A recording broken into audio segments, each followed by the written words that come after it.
नमस्कार मित्रांनो, मी प्राध्यापक मनोज पाटील. मित्रांनो, तुमचा जे आता येणारं 10वीचं वर्ष आहे, 10वीच्या वर्षासाठी सर्वप्रथम माझ्या सर्व 10वीच्या मित्रांना मनोपूर्वक तुम्हाला शुभेच्छा. आणि हे 10वीचं वर्ष जसं आता तुमची सुरुवात होणार आहे 10वीच्या नवीन शैक्षणिक वर्षासाठी सर्वांना मनोपूर्वक तुम्हाला सदिच्छा. आणि तुम्हाला भरभरून या 10वीच्या वर्षामध्ये यश येवो. आणि तसेच त्याच प्रकारे आजपासून आपण 10वीच्या सिलेबससाठी 10वीच्या पाठ्यपुस्तकातील अभ्यासक्रमासाठी सुरुवात करत आहोत.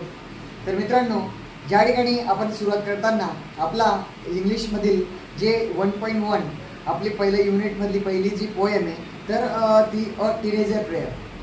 मित्रांनो, अ टीनेजर प्रेयर म्हणजे काय, की आपण जर समजा 10वीला आहोत तर एक पहिल्या गोष्ट आपल्याला सर्वात अगोदर माहीत असायला पाहिजे अ टीनेज म्हणजे काय. मग टीनेज वय म्हणजे काय.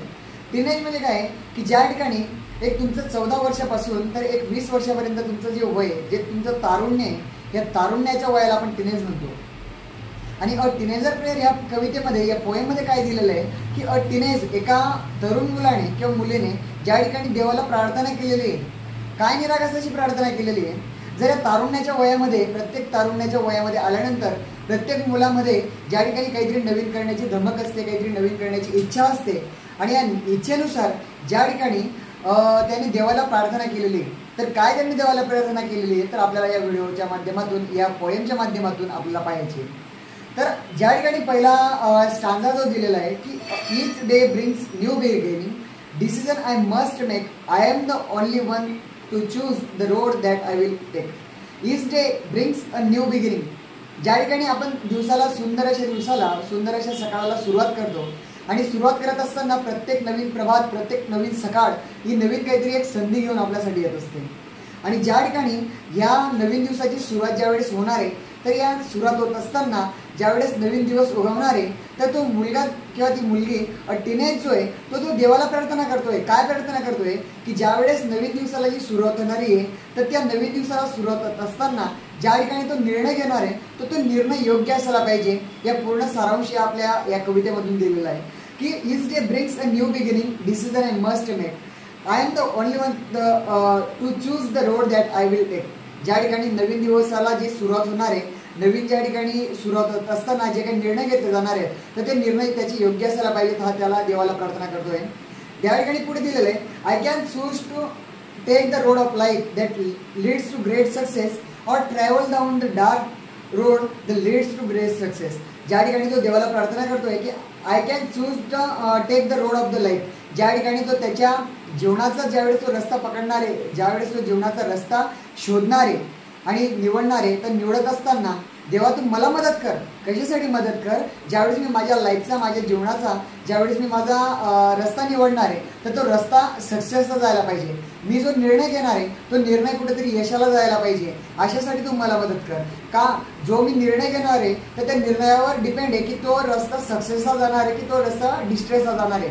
म्हणून हे लॉर्ड की मला हे देवा मला मदत कर की माझा निर्णय हा योग्य असायला पाहिजे, जेणेकरून माझं आयुष्य, माझं जे लाईफ आहे तर ते सक्सेसच्या दिशेने जायला पाहिजे. आणि मला मदत कर की मी जर ज्या रस्त्याला जाणार आहे तो रस्ता चांगलाच असायला पाहिजे की जेणेकरून जर माझा जीवनाचा रस्ता जर माझ्याकडनं चुकत असेल तर माझं लाईफ काय होणार आहे, डिस्ट्रेस होणार आहे, अंधारमय होणार आहे. पुढे सांगितलं जातं please open up my eyes dear Lord that I might to clearly see, help me stand for what is the right, bring out the best in me. देवा मला मदत कर. कशासाठी मदत कर, देवा माझे डोळे उघड. डोळे उघड म्हणजे काय की ज्या ठिकाणी मी माझ्या जीवनाचा रस्ता निवडणार आहे, ज्यावेळेस मी काहीतरी माझ्या जीवनासाठी, माझ्या नवीन प्रवासासाठी काहीतरी मी निर्णय घेणार आहे तर माझे डोळे उघड. का डोळे उघड की जेणेकरून माझ्या जीवनाचा सुंदर रस्ता हा मला व्यवस्थित दिसायला पाहिजे, माझ्याकडनं कुठल्याही प्रकारच्या चुका व्हायला नको पाहिजे. देवा तू जर माझे डोळे व्यवस्थित उघडले, तू जर मला योग्य रस्ता पाहण्यासाठी, योग्य रस्ता निवडण्यासाठी जर तू मला मदत केली तर माझं आयुष्य जे तर ते एका सुंदरकडे माझ्या आयुष्याला कलाटणी मिळणार आहे. माझं आयुष्य एक सुंदर दिशेकडे जाणार आहे. आणि देवा जर त्या ठिकाणी मी जर माझा आयुष्याचा रस्ता घेताना निवडताना जर चुकलो तर माझं आयुष्य हे अंधारमय होणार आहे. म्हणून तो जे तरुण आहे तो देवाला प्रार्थना करतोय की please open up my eyes dear Lord that I might to clearly see, की देवा माझे डोळे उघड आणि ज्या ठिकाणी मला माझ्या आयुष्याचा सुंदर रस्ता पाहता येईल म्हणून तुम्हाला काय कर, डोळे उघड. पुढे दिलेलं आहे की help Lord to just say no when temptation comes my way that I might to keep my body clean and fit for life each day. देवा तू मला प्रत्येक ठिकाणी मदत करच, पण काही ठिकाणी तू मला नाही म्हणायला शिकव. आणि नाही पण म्हण कधी, की ज्या वेळेस माझा रस्ता हा चुकीच्या दिशेने जाणार आहे आणि जर मी चुकीच्या दिशेने जात असताना सुद्धा जर ज्या ठिकाणी मी तुझ्याकडनं मदत मागत असेल तर त्या ठिकाणी तू मला मदत, ज्या ठिकाणी चुकीच्या रस्त्याने जायला नको म्हणून तुम्हाला काय कर, नाही म्हणायला शिकव.